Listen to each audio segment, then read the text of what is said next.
are young, you know? It's not just some PR spin or whatever. It's a young team that's taking the field day after day. Good morning to you. Good Monday morning. I'm Dejan Kovacevic of DK Pittsburgh Sports, and this is Daily Shot of Pirates. It comes your way bright and early every weekday if you're into football and or hockey. I also offer daily shots of Steelers and Penguins, where you found this. 2 games yesterday. Pirates 4, Reds 2 in the first one. Reds 6, Pirates 5 in the nightcap of the day-night doubleheader.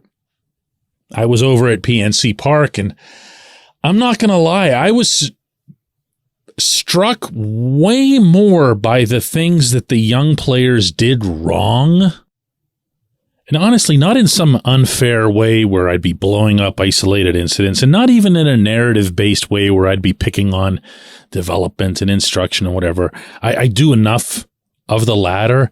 But in watching these kids and watching some of the stuff that they did that was so wrong or so not so good, I was actually left with something of a positive feel. Because there is no earthly way Liover Peguero is going to try a bunt with 2 strikes when he'd failed miserably on the first 2 attempts when he's got runners at first and second and nobody out. He's not going to do it. Sometimes you just have to learn stuff. Andy Rodriguez is not going to get picked off first base with a guy standing at second. Like, he wasn't a threat to steal, to say the least. He's not going anywhere if the guy on second isn't going anywhere. But he did. And he'll learn from it. And he'll get better from it.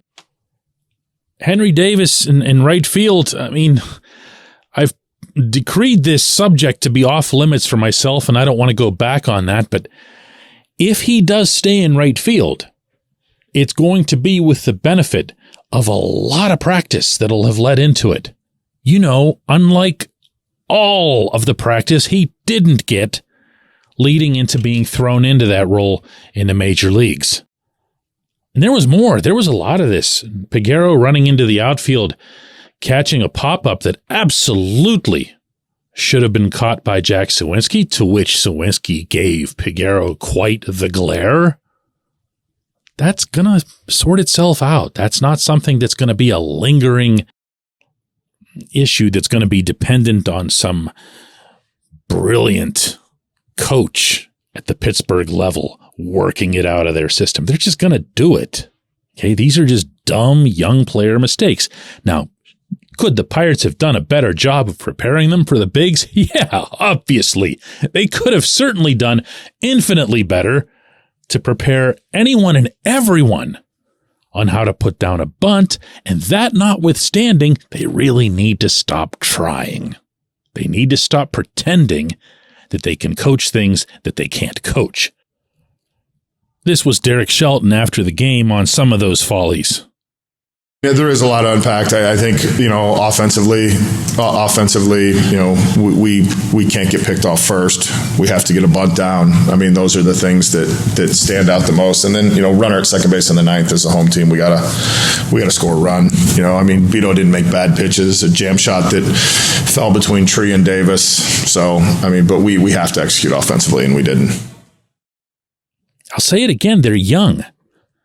And it doesn't require some sort of free pass or whatever to let them off the hook. They're legitimately young. And they're talented. That's the part that makes all of this a little more complex when it comes to a reaction that you have. Because you want to get on Peguero for the bunt, but Peguero hit the most effortless-looking home run into the bleachers beyond left field earlier in the game. And he's not the biggest dude, but he can play a very good infield in general. And he can really swing that toothpick. I don't know how the ball jumps off that bat like that. It almost looks, I'm not making an accusation here, but it almost looks illegal. It looks like he's hitting like a rubber ball or something off of it the way it goes. And you not only don't get down on someone like that. You can't. You can't. You can't do it with Endy. You've seen what Endy is capable of. Not just at the plate, but behind the plate, throwing out another runner last night. Guy got a great jump, too. Didn't matter. Boom. You're certainly not going to do that with Davis. And when the day comes, you're not going to do it with Paul Skeens either. There's a little bit of an arrhythmic quality to this team right now. Watching them right now. Not forecasting anything, not looking into the future, just literally right now. Just this past weekend against Cincinnati, before that against Atlanta, before that in Milwaukee. You can see that there's something of a disconnect. You see the guys that are more experienced, even a little bit more experienced, and then you see those kids that are just kind of, it's like they're chasing the car down the street, you know? And Brian Reynolds is hitting 2 home runs, and Brian Hayes is coming off a real nice week, and then there's the kids like burning their paws on the asphalt and eating exhaust while these other guys are having a fairly easy time of it of late. That has to come together.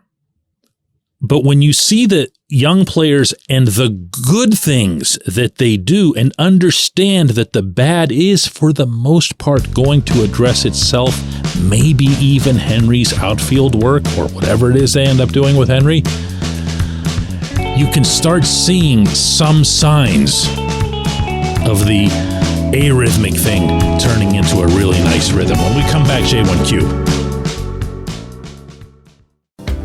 This portion of Daily Shot of Pirates is brought to you by our friends at North Shore Tavern. That's directly across Federal Street from PNC Park. It's home of Steak on a Stone, an eating experience, underscoring the word experience. The steak is brought to you partially cooked on an 800-degree stone, and you do the rest. It's a ton of fun, it's a great meal, and it's a baseball atmosphere like no other in Pittsburgh. North Shore Tavern, right across Federal Street from PNC Park. Your front door, your car, your bike, your computer, your gun.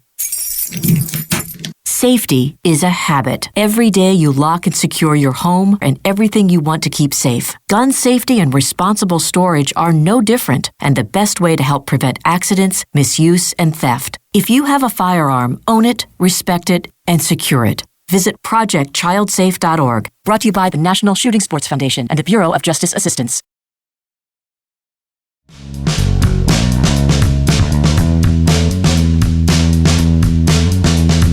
Today's J1Q comes from Peter, who asks, is there a way for a team to bring this level of umpiring incompetence to Major League Baseball for a review? Because this is completely unacceptable for professional sports. Peter is referring, of course, to anybody who didn't watch the game last night, to Nick Lentz behind home plate. I'm not even inclined to mention the rest of his crew, because this was just one guy who had just lost control. And when I say lost control, I don't mean of the game or of a given situation. I mean of himself. It's been a long time since I've seen an ump just glare over into the dugout, even while the pitch clock was running. Like, he didn't even bother stopping the pitch clock or calling time. He just lost where he was. He was so angry with the Pirates dugout for legitimate complaints. Now you can chart these things. You can see what actually was a ball and what was a strike, or what was close, even if you don't believe those things are 100% accurate. And this guy was miles off. They had a particular problem with Brian Reynolds getting rung up on a high strike, and then the same pitch, the very same pitch in the very same location, being called a ball twice for Luke Maile of the Reds in a subsequent at-bat. And he motioned over, Lentz did, toward the home dugout and threw out somebody.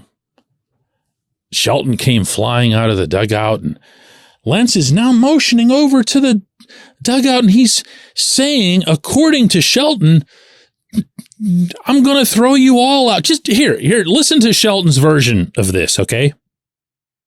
The Oscars ejection, I mean, I would assume it was from yelling from the dugout. Mine, obviously I was on the field. Donnie didn't say a word. Not a word. And I think the most frustrating thing is he just started running people and basically he said, "You're all gone."